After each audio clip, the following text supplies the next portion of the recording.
Back students, हम आ गए हैं चैप्टर नंबर 1.8 वॉयेजिंग टुवर्ड्स एक्सीलेंस के सेकंड पार्ट में। बेटा, हमने लास्ट क्लास में पढ़ा था कि जो हमारे ऑथर है अच्युत गोडबोले जी, उनका चाइल्डहुड जर्नी कैसा रहा। अब हम पढ़ेंगे इसके आगे कि जब वो 12th स्टैंडर्ड में आ गए थे उसके बाद का उनका जर्नी कैसा रहा। I scored 100% marks in mathematics in almost all the examination that I appeared for from my first standard until IIT, barring only a few times. तो यहाँ पर ऑथर बोल रहे हैं कि उन्होंने 100% मार्क्स स्कोर किया था मैथमेटिक्स में। कब से लेके कब तक? जब वो फर्स्ट स्टैंडर्ड में थे तब से लेके IIT तक उन्होंने 100% marks means 100 out of 100 marks score किया था मैथमेटिक्स सब्जेक्ट में अपने एग्जामिनेशन में। बट ऐसे कुछ ही टाइम रहता था जब वो आउट ऑफ स्कोर नहीं कर पाते थे, वरना मैक्सिमम टाइम वो 100% मार्क्स ही स्कोर करते थे। I stood 16th in the SSC board.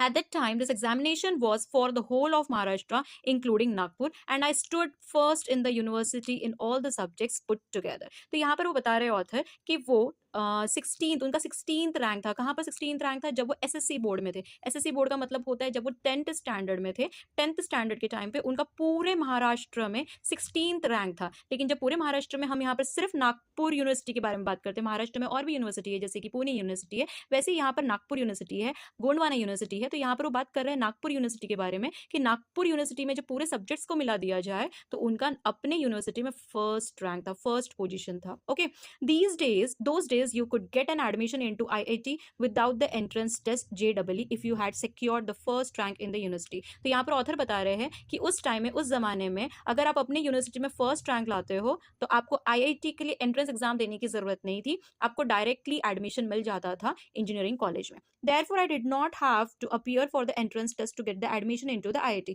तो इसकी वजह से, जो कि उनको फर्स्ट रैंक ऑलरेडी अपनी यूनिवर्सिटी में आ चुका था, तो इसलिए उन्हें एंट्रेंस एग्जाम देने की कोई भी जरूरत नहीं थी एडमिशन लेने के लिए। But nobody in the Solapur told me about it. तो ये बोल रहे हैं यहाँ पर कि बट ये जहां पर वो रहते थे, सोलापुर में रहते थे, तो देखो यहाँ पर एक और इन्फॉर्मेशन मिली कि ऑथर उस टाइम पे सोलापुर के थे, बट सोलापुर में किसी ने भी इस बारे में उन्हें नहीं बताया था। I doubt if anybody in Solapur even knew about this rule. Therefore, I appeared for the entrance examination. I secured a very good rank in the same। तो उन्होंने ये बताया कि मुझे तो ये भी डाउट है कि शायद सोलापुर में इस रूल के बारे में किसी को पता भी होगा। Therefore, इसलिए उन्होंने क्या किया था, शायद उन्हें तो ये पता ही नहीं था और उनको ये लगता है कि उस टाइम पे सोलापुर में भी इस इन्फॉर्मेशन के बारे में किसी को पता होगा शायद। Therefore, I appeared for the entrance examination and I secured a very good rank in the same। तो उन्होंने बताया कि जो कि उन्हें पता नहीं था, तो उन्होंने अपीयर किया था एग्जामिनेशन के लिए, उन्होंने एग्जाम दी थी। किस चीज की एग्जाम दी थी? 12th के बाद जो हम JEE की एग्जाम देते हैं, उन्होंने उस चीज की एग्जाम दी थी और उसमें भी उन्होंने अच्छे रैंक लाए थे। I was quite happy getting in to the IIT but my joy was short lived. तो यहाँ पर शॉर्ट लिव का होता है बच्चे, शॉर्ट टाइम के लिए। तो यहाँ पर वो ये बता रहे हैं ऑथर कि मेरी जो हैप्पीनेस थी, मैं बहुत ज्यादा खुश था कि मुझे IIT में एडमिशन मिल रहा था, बट मेरा जॉय जो था, जो मेरी खुशी थी, वो बहुत ही शॉर्ट टाइम के लिए थी, कम समय के लिए थी। तो देखते हैं ऐसा क्या हो गया था कि उनकी खुशी बहुत टाइम तक नहीं रह पाई। At Solapur I had not seen any building which was more than 3 storey. तो ये बता रहे हैं कि जो कि सोलापुर गांव से बिलोंग करते, सॉरी गांव नहीं, सिटी से बिलोंग करते थे, तो उन्होंने वहां पर कोई भी बिल्डिंग्स ऐसी नहीं देखी थी जो कि 3 स्टोरी, मतलब 3 मंजिले से ज्यादा की कोई बिल्डिंग आज तक उन्होंने अपने चाइल्डहुड में या अब तक की लाइफ में देखी थी।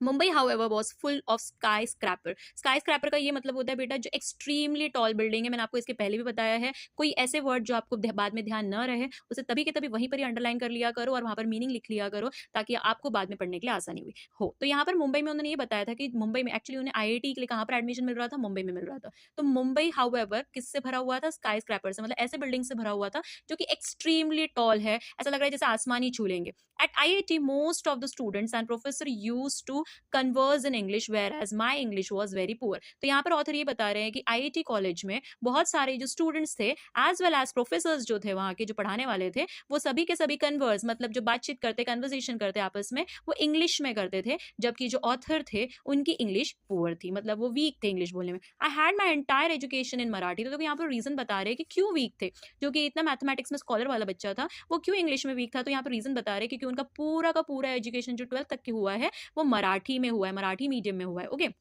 माई spoken English was quite pathetic. तो यहाँ पे पथेटिक का मतलब होता है वीक, ठीक है, बैड। तो यहाँ पे उन्होंने बताया कि जो बोलने वाली इंग्लिश होती है वो भी उनकी बैड थी, वीक थी। Not only did I have a very weak vocabulary but my pronunciation was also was terrible. तो ये ऑथर यहाँ पर बोल रहे हैं कि ना मतलब सिर्फ उनकी क्या बोलते हैं वोकैबुलरी, मतलब कि जो वर्ड्स हम यूज करते हैं, जैसे कि नाइस है उस अच्छे के लिए, या फिर कोई सुंदर है तो उसके लिए हम स्टनिंग, ब्यूटीफुल, ऐसे अलग अलग वर्ड यूज करते हैं, राइट। तो यहाँ पर उन्होंने वही बताया है कि ना कि उनकी वोकैबुलरी कमजोर थी, बट उसके अलावा जो बातचीत करते थे, कोई चीज का प्रोनाउंसिएशन करते थे, ठीक है, कोई वर्ड जो बोलते थे उसे हम प्रोनाउंसिएशन बोलते हैं, वो भी बहुत ही टेरिबल थे। टेरिबल का मतलब यहाँ पर होता है अनप्लेजेंट, जो कि जैसे कि फॉर एग्जाम्पल मैंने कई लोगों को देखा है कि हम जो ऑटो रिक्शा में जाते हैं, तो जो कुछ लोग हैं ना उसे ऑटो नहीं बोलते, वो उसको याटो बोलते हैं। तो समझ में आ रहा है बच्चे आपको मैं क्या बता रही हूँ, कि उनकी प्रोनाउंसिएशन पे भी वो बता रहे थे कि वो भी अनप्लेजेंट थी। And my construction of English sentence is very awkward to say the least. तो उन्होंने ये बताया कि कुछ कुछ जो रहता है, जैसे वो सेंटेंस को फॉर्म करना है, कंस्ट्रक्ट करना है, तो तोड़ मरोड़ के वो बहुत ही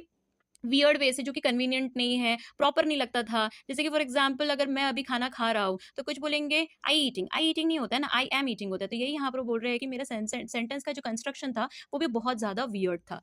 due to all this I was feeling quite lonely and terrified in Mumbai in general and I in particular. तो उन्होंने बताया कि यही सब चीजों की वजह से, क्योंकि वहां पर जितने भी स्टूडेंट्स थे और वो जो प्रोफेसर थे वो सभी के सभी इंग्लिश में बात किया करते थे। तो अगर आपके साथ कोई बात करने के लिए है ही नहीं, तो ऑफकोर्स ऑथर को तो यहाँ पर लोनली लगेगा ही, और जिसकी वजह से उन्हें अच्छा नहीं लग रहा था, उन्हें टेरिफाइड लग रहा था, राइट। तो इसकी वजह से उनको आईआईटी में तो बिल्कुल मजा नहीं आ रहा था वहां पर, इसलिए यहाँ पर ऑथर बोल रहे हैं कि उनकी हैप्पीनेस जो थी वो शॉर्ट लिव थी। आई हैड डेवलप्ड, इन सब चीजों की वजह से I had developed an inferiority complex and wanted to run away from IIT and even in Mumbai. तो आप सोचो, इतने बड़े जो ड्रीम जैसा होता है बच्चों का कि मुझे आईआईटी कॉलेज में पढ़ना है, वहां पर उन्हें एडमिशन भी मिल जाता है, लेकिन ये सब चीजों की वजह से, जो कि उनको इंग्लिश ना बोल पा रहे थे, ना सेंटेंस कंस्ट्रक्ट कर पा रहे थे, ना उनकी वोकैबुलरी अच्छी थी, प्रोनाउंसिएशन नहीं कर पा रहे थे प्रॉपरली, तो इसकी वजह से उनका कॉन्फिडेंस जो था, इनफीरियोरिटी कॉम्प्लेक्स ऐसा होता है ना कि जहां पर हम शर्म करते हैं, हमें कुछ आने के बाद भी हम जवाब नहीं दे पाते क्योंकि हमारा कॉन्फिडेंस चला जाता है, तो यही सब चीजों को हम बोलते हैं इनफीरियोरिटी कॉम्प्लेक्स। तो उनको इनफीरियोरिटी कॉम्प्लेक्स हो गया था,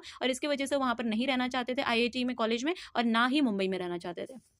one day I was sitting at my mess table in the hostel. तो हॉस्टल में होता है ना जहाँ पर हम खाना खाते हैं, मेस होता है, तो उस मेस के टेबल पे in the hostel sipping tea when a senior guy came and sat on the chair adjacent to me. तो यहाँ पर वो बता रहे हैं, एक बार की वो स्टोरी बता रहे हैं, सिचुएशन बता रहे हैं कि जब वो बैठे हुए थे, कहाँ पर बैठे हुए थे, अपने कॉलेज के मेस के टेबल पे, ठीक है, इन द हॉस्टल, मतलब सॉरी हॉस्टल का उनका मेस था, मतलब कॉलेज का जो हॉस्टल था, या मे भी बाहर का होगा, तो वो हॉस्टल के मेस के टेबल पे बैठे हुए थे, और वहां पर बैठ के वो क्या कर रहे थे, चाय को पी रहे थे। सिपिंग टी मतलब सिप करके पीना, हम चाय सिप करके पीते हैं, तो सिपिंग टी। तब उसी वक्त क्या हो गया था, एक सीनियर बच्चा आया था, means there one senior guy came, और वो सीनियर गाय कहां पर बैठा था, just adjacent to the author. Adjacent मतलब जस्ट बाजू में, जस्ट साइड में को हम बोलते हैं एडजेसेंट, ठीक है। He was a convent educated guy. तो यहाँ पर ऑथर बता रहे हैं कि ऑथर जो थे मराठी मीडियम से थे, और ये जो है कॉन्वेंट से पढ़ा हुआ बच्चा है, विथ फेयरली सोफिस्टिकेटेड। तो यहाँ पर वो बता रहा है कि बहुत ही उसकी इंग्लिश कैसी थी, एकदम एडवांस लेवल की थी। ऐसा होता है कि जनरली बच्चों में ऐसा होता है कि कॉन्वेंट एजुकेशन, क्योंकि पूरा इंग्लिश में रहता है एजुकेशन, तो ऑफ कोर्स उनकी इंग्लिश में थोड़ा सा इंप्रूवमेंट ज्यादा रहता है, इंप्रोवाइज्ड रहते हैं। तो वो यहाँ पर वही बता रहे हैं कि उसकी इंग्लिश कैसी थी, यहाँ पर एडवांस इंग्लिश थी, और एटलीस्ट स्पोकन और द कलिकुअल इंग्लिश। तो यहाँ पे कलिकुअल इंग्लिश का मतलब ये होता है कि जो इनफॉर्मल वे से, जो नॉर्मल टॉकिंग हम करते हैं, ठीक है, नॉर्मल टॉकिंग को ही हमने यहाँ पर उन्होंने कॉलोकियल इंग्लिश बोला है। तो यहाँ पे कॉलोकियल का मतलब होता है कि जनरल कन्वर्सेशन, इनफॉर्मल कन्वर्सेशन जो था वो उसकी बहुत ही एडवांस लेवल पे थी। He was a bit arrogant and wanted to pull my legs. तो यहाँ पे बड़ा एरोगेंट का मतलब रूड नहीं होता है, यहाँ पर एरोगेंट का मतलब ये होता है कि भाई उसमें एक सुपीरियोरिटी कॉम्प्लेक्स था, क्योंकि वो कॉन्फिडेंस से भरा हो, तो उसको इंग्लिश आती है ना, कन्वर्सेशन अच्छे से कर सकता है, तो उसके अंदर क्या था, सुपीरियरिटी था, ठीक है। तो सुपीरियर है मतलब खुद को आगे वाले से थोड़ा ज्यादा, मतलब समझ सकता था कि मुझे आता है, तो थोड़ा सा सुपीरियर दिखाएगा, ठीक है, खुद को। तो यहाँ पर ये एरोगेंट मतलब रूड नहीं, रूड और एरोगेंट में फर्क है, ओके। तो he was a bit arrogant and wanted to pull my legs. तो वो क्या चाहता, वो क्या कर रहा था, इसकी टांग खींचने में लगा हुआ था। उसको समझ में आ गया था इसकी बातों से कि भाई इसे इंग्लिश अच्छे से नहीं आती है करके। तो वो जो कॉन्वेंट गाय था, उसे समझ में आ गया था कि ऑथर को नहीं समझ, इंग्लिश उतनी खास नहीं आती है, तो वो उसकी उड़ाने पे लगा हुआ था, इसलिए इसको यहाँ पर लिखा है wanted to pull my leg. He tried to engage in some conversation with me and started pointing out error in just about every sentences और एवरीथिंग दैट आई सेड। तो उसको समझ में आ गया था, तो क्या कर रहा था कि एक ऑथर को किसी न किसी कन्वर्सेशन में एंगेज करने की कोशिश कर रहा था, और वो पॉइंट कर रहा था एरर। किस चीज में एरर पॉइंट कर रहा था, एवरी मतलब जितने भी सेंटेंस ऑथर बोल रहा है ना, सभी सेंटेंस में उसको पॉइंट आउट करना शुरू कर रहा था, एरर निकालना, उसकी गलतियां निकालना शुरू कर रहा था। After about 5 minutes he walked away after insulting me. जब 5 मिनट हो गए, फिर 5 मिनट के बाद आगे वाले का मन भर गया, तो फिर वो उसको इंसल्ट करके चला गया।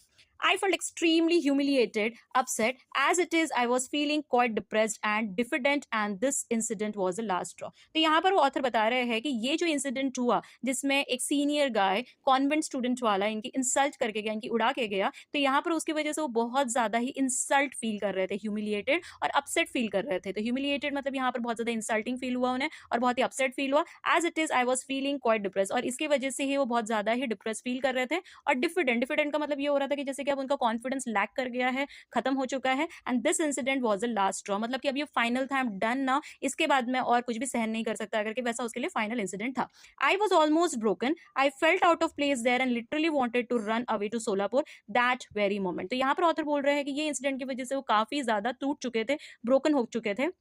आई फेल्ट आउट ऑफ प्लेस, ऐसा लगा था कि अब मैं यहाँ के लिए बना ही नहीं हूँ, बस मुझे यहाँ से जाना चाहिए। और उस वक्त उसे लिटरली ऐसा लग रहा था कि बस मैं यहाँ से भाग जाऊँ सोलापुर के लिए उसी वक्त। However it was only my self esteem which stopped me. Self esteem का मतलब ये होता है कि सिर्फ एक उनका कॉन्फिडेंस था जिसकी वजह से वो वहां पर रुके हुए थे। Suddenly a feeling of determination and strength came over me and gripped me. तो सडनली क्या हो गया कि जब उसको उसी मोमेंट ऑथर को ये लग रहा था कि बस मुझे अब यहाँ से जाना है, मैं अब यहाँ पर नहीं रह सकता, और उसी वक्त एक ऐसी चीज थी जिसकी वजह से वो रुक गए, और वो चीज क्या थी? Self esteem. सेल्फ स्टीम का मतलब होता है कॉन्फिडेंस। सडनली उनके अंदर एक डिटर्मिनेशन आया, मतलब उन्होंने कुछ फर्म किया कि क्या है, मतलब ऐसा उन्हें कुछ फील हुआ, किस चीज का फील हुआ? Firmness and strength. उनके अंदर एक स्ट्रेंथ आ गई, और वो सडनली वैसी क्या चीज थी जिसकी वजह से उनके अंदर फर्मनेस आ गई, उनके अंदर स्ट्रेंथ आ गई, और वो स्ट्रेंथ ने और वो फर्मनेस ने उन्हें ग्रिप करके रखा। ग्रिप करके रखा मतलब उन्हें होल्ड करके रखा।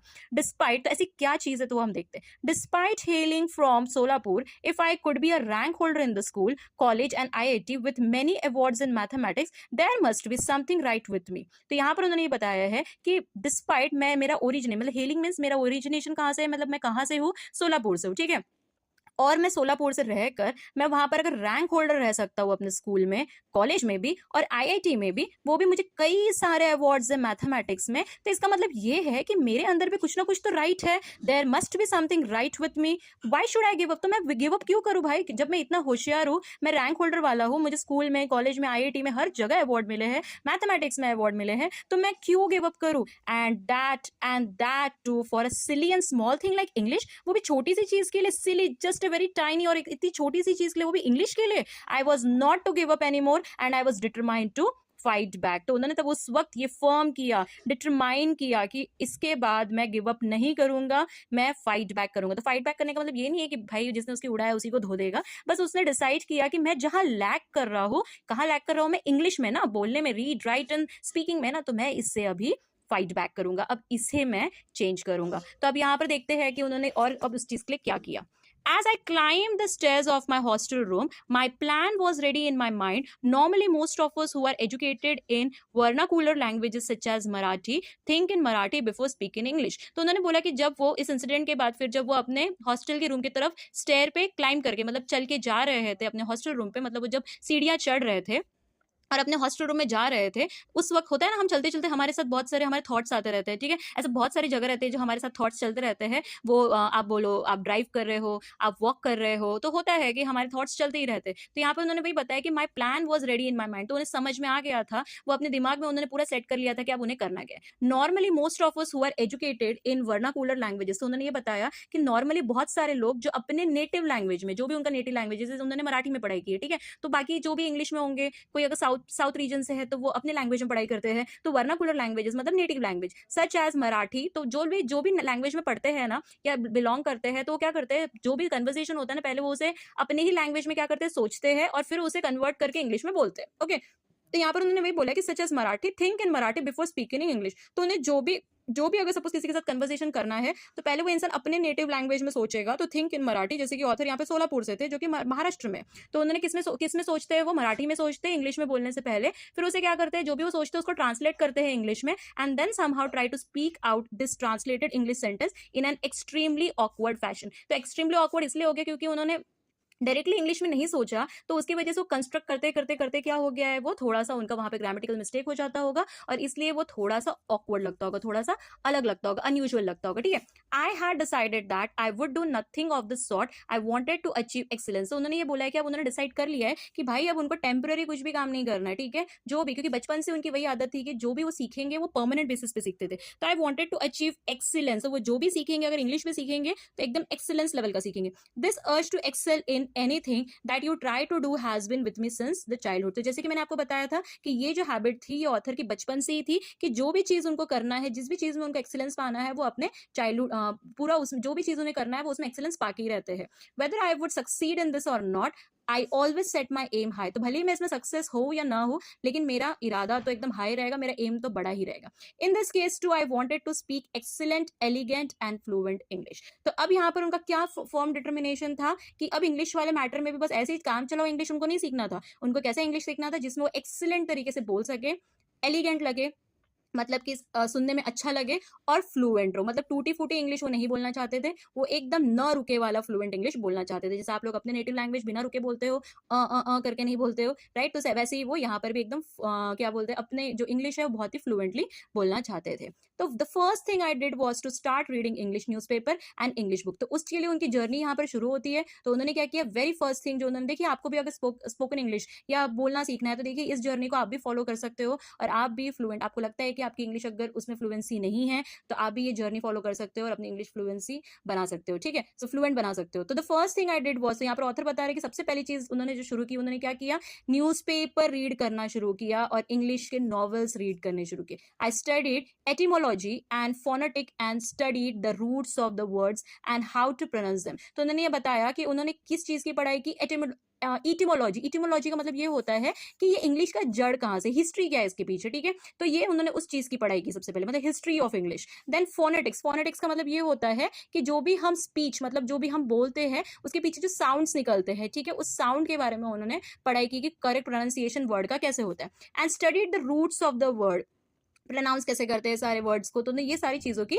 पढ़ाई की। I used to stand in front of the mirror and practise speaking, realising my mistakes and correcting them myself all the time and improvising and improving day by day. तो और उसके अलावा वो क्या करते थे, वो रोज मिरर के सामने खड़े होते थे और वहां पर मिरर के सामने खड़े होकर वो बोलते थे, वो प्रैक्टिस करते थे बोलने की, और बोलते बोलते फिर वो रियलाइज करते थे उनके मिस्टेक्स के बारे में, उसे करेक्ट करते थे, खुद से ही वो उसे करेक्ट करते थे बार बार, और इसी से फिर डे बाय डे वो इम्प्रूव करते गए। देन उसके बाद यहाँ पर नेक्स्ट उन्होंने बताया है, it took about 9 to 10 months by which time I started feeling quite confident. तो ये जर्नी को 1-2 दिन की है क्या, 9 to 10 months, मतलब नियरली अबाउट उन्हें 1 साल लग रहा था इस जर्नी में, इस इंग्लिश को सीखने के लिए। By which time I started feeling quite confident about speaking in English at length with anybody. तो उन्होंने बताया एट लेंथ मतलब कोई 1-2 वर्ड नहीं, वो कंटिन्यूस, जैसे बहुत सारे सेंटेंस भी बोलना है, तो उस टाइम तक उनको इंग्लिश बोलना जो है वो काफी हद तक आ गया था, वो कॉन्फिडेंटली लोगों के साथ बात कर सकते थे। My fear had vanish. तो इसके साथ उन्हें कौन कौन से एडवांटेजेस मिले, देखो उसके बाद कि जब उन्होंने इंग्लिश बोलना सीख लिया था तो अब जो उनका डर था वो कहीं ना कहीं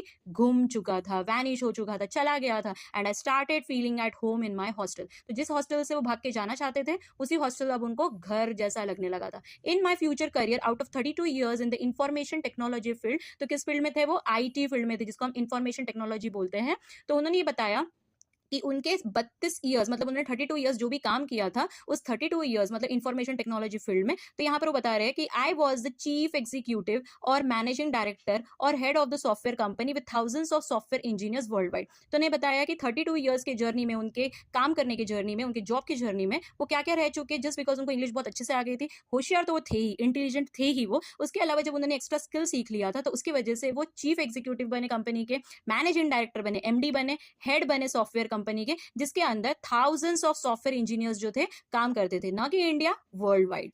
During that period, I had to give several presentation or negotiate many contracts with the CEO, directors और VPs। VPs मतलब वाइस प्रेसिडेंट होता है इन द US। तो इस चीज की वजह से उस पीरियड में, मतलब 32 years ऑफ उनकी जर्नी के पीरियड में, उन्होंने बहुत जगह प्रेजेंटेशन दिए, ठीक है, अपने कंपनी, जिस कंपनी में वो काम करते थे उसका प्रेजेंटेशन दिया, फिर नेगोशिएट किया, मतलब हम करते हैं ना बार्गेनिंग जैसे करते हैं, नेगोशिएट करते हैं डील्स को। उन्हें बहुत सारे कॉन्ट्रैक्ट्स मिले, किसके, जो भी दूसरे कंपनीज के सीईओ होते थे, चीफ एग्जीक्यूटिव ऑफिसर हम बोलते हैं, डायरेक्टर्स होते थे, वाइस प्रेसिडेंट होते थे यूएस में, उनके साथ ये डील किया करते थे, यूकेज में, ऑस्ट्रेलिया में, ऐसे अलग अलग कंट्रीज में। I was absolutely at ease at that time. It is only due to the efforts at IIT that I could sign contracts worth millions of dollars worldwide and also run large global software companies। तो उन्होंने बताया कि ये यहाँ पर thank you कर रहे हैं अपनी IIT की जर्नी में, क्योंकि अब वो बोल रहे हैं कि मैं बहुत ही ईज लेवल पे आ गया हूँ, कि बस अभी हल्का, मतलब बहुत ही, अब मुझे बिल्कुल भी डिफिकल्टीज नहीं आ रही कन्वर्सेशन करने में, इन्फीरियोरिटी कॉम्प्लेक्स नहीं हो रहा है, तो बस अभी मेरा बेस्ट बहुत ही ईजी लग रहा है अभी, ठीक है।